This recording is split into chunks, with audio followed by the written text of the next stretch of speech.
You know, you hear very frequently people say things like everyone's creative. It's like, that's wrong, okay? It's wrong. It's just as wrong as saying that everyone's extroverted.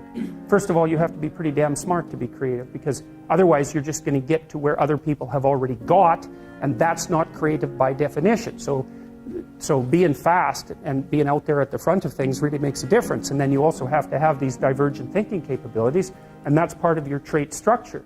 And creative people are really different than non-creative people. You know, partly because, for example, they're highly motivated to do creative things and to experience novelty and to chase down aesthetic experiences and to attend movies and to read fiction and to go to museums and to enjoy poetry and to enjoy music that's not conventional music, for example. These aren't trivial differences. And so it's a real misstatement to make the proposition that everyone's creative. It's just simply not the case. It's a matter of wishful thinking. It's like saying that everyone's intelligent. It's like, well, if everyone's intelligent, then the term loses all of its meaning. Because any term that you can apply to every member of a category has absolutely no meaning.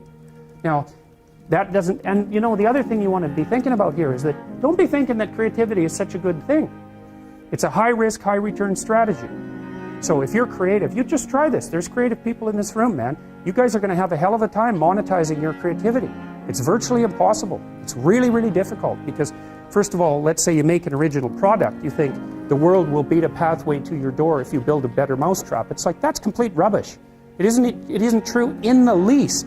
If you make a good creative product, you've probably solved about 5% of your problem.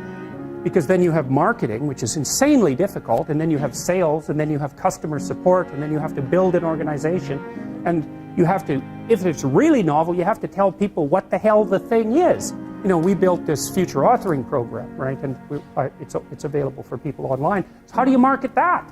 No one knows what that is, and that's a real problem. If you write a book, well, then you have the problem that another million people have also written a book. But if you produce something that's completely new and doesn't have a category, people can't search for it online. How are they going to find it? So you just have, and then you have pricing problems, and it's really unbelievably difficult to produce something creative and then monetize it. And even worse, if you're the creative person, let's say you have a spectacular invention, you've got no money, right? You've got no customers. Those are big problems. And so maybe you go and you find a venture capitalist. We start with family and friends, because that's how it works. You raise money for your product. You raise money from your family and friends. That's assuming you have family and friends that have some money and that they're going to give it to you. And most people aren't in that situation. So it's a terrible barrier right off the bat. And then, of course, you're putting your family and friends at substantial financial risk, because the probability that your stupid idea is going to make money is virtually zero, even if it's a really brilliant idea. And so then let's say, well, you get past family and friends and you get venture capitalists involved, because that's often the next step, or an angel investor. There's steps in building a business. Family and friends, angel investor, that's some rich guy that you've happened to meet, some man or some way, who's into this sort of thing and is willing to provide you with some money to get your product off the ground. Well, how much of your product is that person going to take? Well, most of it.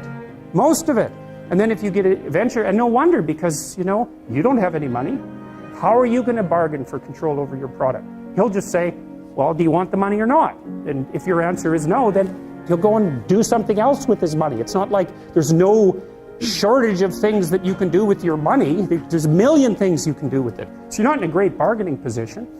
And then if you get venture capitalists involved, they'll take another big chunk, and maybe if they're not very straight with you, they'll just throw you out. Because maybe by that point in the company's development, you're nothing but a pain in the neck. Because what do you know about marketing and sales and customer service and building an organization and running a business? Like, you don't have a clue, so why do they need you?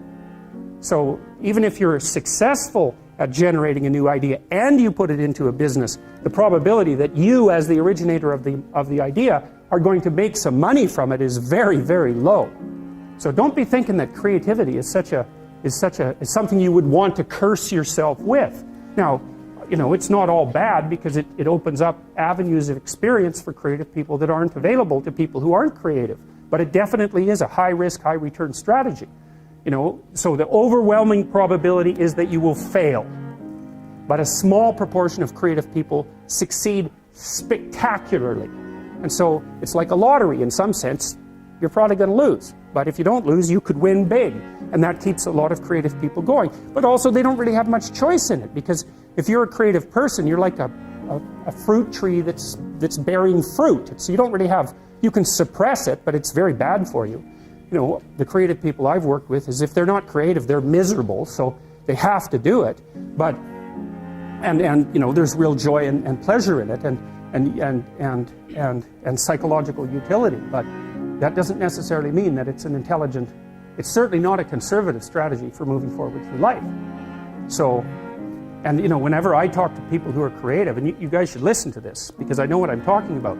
If you happen to be creative, if you're a songwriter or another kind of musician or an artist or any of the other number of things that you might be, find a way to make money and then practice your craft on the side, because you'll starve to death otherwise. Now, for some of you that won't be true, but it's a tiny minority.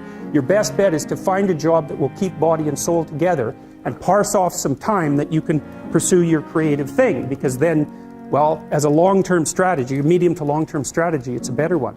But it's got incredibly difficult for people, musicians for example, it's incredibly difficult for new musicians to monetize their craft, even if they're really, really good at it. So well, so anyway, so don't be, so I say, well, everyone's not creative, and everybody goes, oh, that's terrible. It's like, it's not so terrible. It's not self-evident that you would curse someone with high levels of creativity.